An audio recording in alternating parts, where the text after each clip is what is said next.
Ya. Kalau kita belajar dari apa yang disebut dengan politik cabai atau politik Lombok, Lombok ini semakin pedas, semakin bisa dinikmati orang lain. Tapi it's very different with the politici.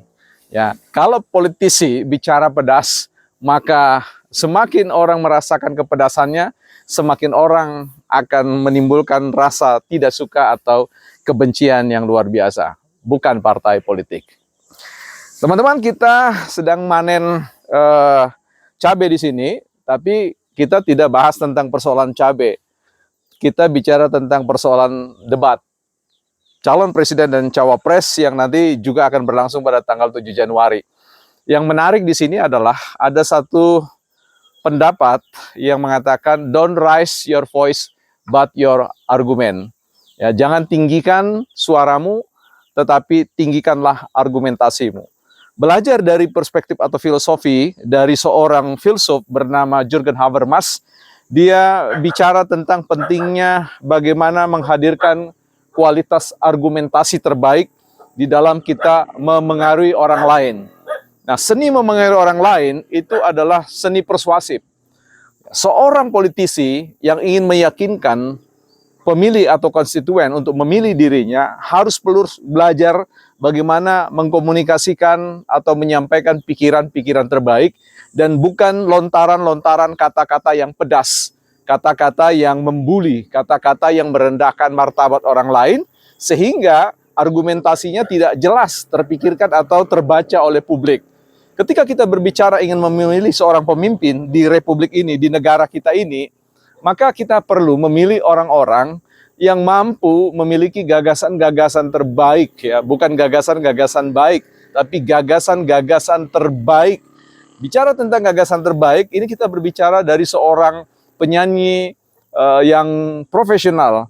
Seorang penyanyi profesional tidak pernah ya, menghadirkan suatu pendekatan persuasif dengan membuat lagu itu diolah bagaimana sedemikian rupa, tetapi dia cukup menyanyikan syair-syair itu sesuai dengan ya notasi-notasi yang ada dan menyanyikan, melakukan itu dengan flowing, mengalir dengan perasaan dan pikiran dan jiwa yang dia miliki.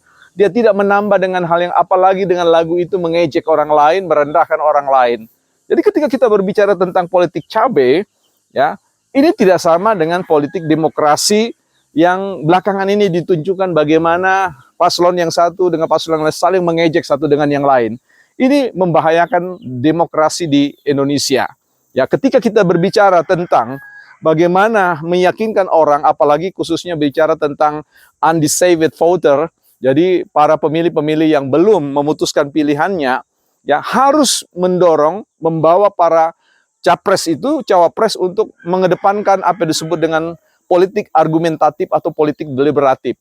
Sebuah hasanah berpolitik yang betul-betul mengedepankan bahwa calon politisi atau calon pemimpin ini memiliki pengetahuan yang baik bagaimana memanage, memimpin negara ini untuk membawa masyarakat ini pada tujuan yang mulia, yaitu menciptakan masyarakat yang adil, makmur, dan sejahtera. So, ketika kita berbicara tentang debat di media publik, ya, hadirlah dalam sebuah perdebatan yang hanya fokus pada gagasan. Jangan pada fokus pada kelemahan atau hal-hal yang bisa dibully, ya, karena itu akan menjatuhkan paslon itu sendiri. So, teman-teman, persiapkan diri untuk mengikuti perdebatan itu, ya. Sepedas-pedasnya cabai, ya, lebih pedas, lebih menyakitkan adalah argumentasi-argumentasi politisi yang merendahkan martabat paslon yang lain, bukan partai politik. Panen cabai.